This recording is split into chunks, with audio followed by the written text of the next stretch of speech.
Hey everybody, it's Joe Jonas hanging with Jag. Hi, this is Carly Rae Jepsen, and you're listening to Jag. Ryan Seacrest with Jag. It's B.O.B. So much swag with my homie Jag. And now, a look at this week in podcasting news. It's the Jag Show podcast.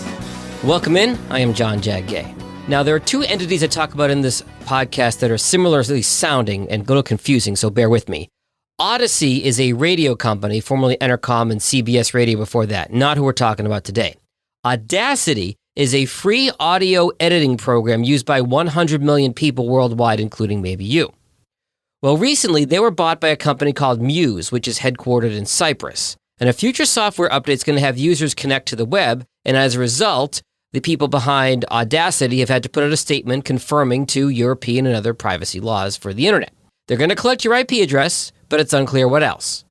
Now, don't freak out. Almost every site you visit is going to collect your IP address.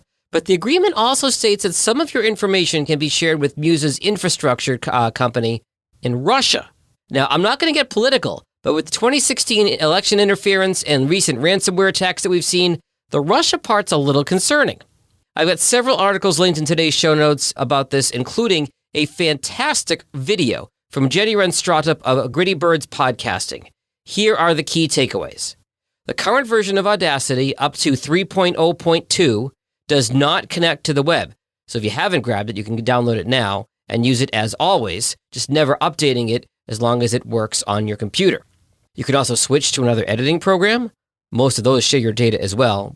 But if the Russia thing really freaks you out and you're willing to climb the learning curve of learning a different DAW, digital audio workstation, or editing software, you can do that too. Or you can just shrug and hit yes to all the new terms of service. But bottom line, Jenny says, the new Audacity is not spyware. It's not sneaking on your computer and stealing your data. It's being upfront about what it's doing. And no, it can't listen to your audio files. But the bottom line, from where I sit, I've actually never liked Audacity as an app, but everyone likes their own flavor of audio editing programs. If you swear by Audacity, you've got options still. But I think you might like a different program better.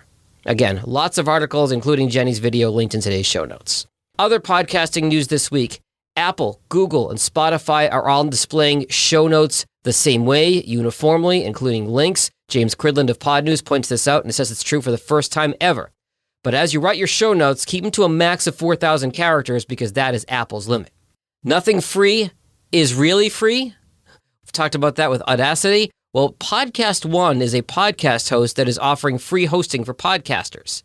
The catch is they can put ads in your show and keep the profits themselves. Now, the benefit of Podcast One is they can market your show to a new audience, but I still think it's better to use a paid host like Simplecast, Blueberry, Libsyn, or RSS.com. There's a link about this from The Verge in today's show notes. Also in today's show notes, a Twitter thread about how much podcasters and producers should be paid. Now, this is in Los Angeles production terms, and these numbers are eye-popping. So that's one end of the spectrum. At the other end of the spectrum, you've got people undercutting us on Fiverr doing random things for $5. My hope is that as the podcasting industry continues to grow, everything will even out and we'll be able to settle on, kind of a uniform rate for these types of services. 2 new podcasts out about big celebrity news stories. Audible's Chasing Ghislaine is out today, Thursday.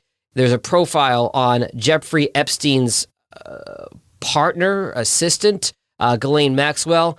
I'm good. Don't need to hear any more details about Jeffrey Epstein. But Stitcher is now 3 episodes deep into Toxic, the Britney Spears story. Explores her conservatorship and so much more. From my days as a radio DJ, I can tell you that Britney is an icon to an entire generation. And with the volume of the Free Britney movement getting louder and louder, this could be a huge show. Again, get it where you find your podcast, Toxic, the Britney Spears story. There's an event this weekend in podcasting called Podthon. It is geared toward podcasters of color. You can find out more at podthon.com, all one word. And finally, I'm really looking forward to Podcast Movement in person in Nashville. First week in August, and if you want more info, you can visit podcastmovement.com. If you're going, hit me up. I'd love to meet you in person. And of course, for help with your podcast, you can find me online at jagindetroit.com. Until next time, stay healthy and stay safe. Later. If you like what you just heard, share The Jag Show with someone else who's interested in podcasts. You can also follow The Jag Show on Apple Podcasts, Spotify, or wherever you get your podcasts. Visit jagindetroit.com.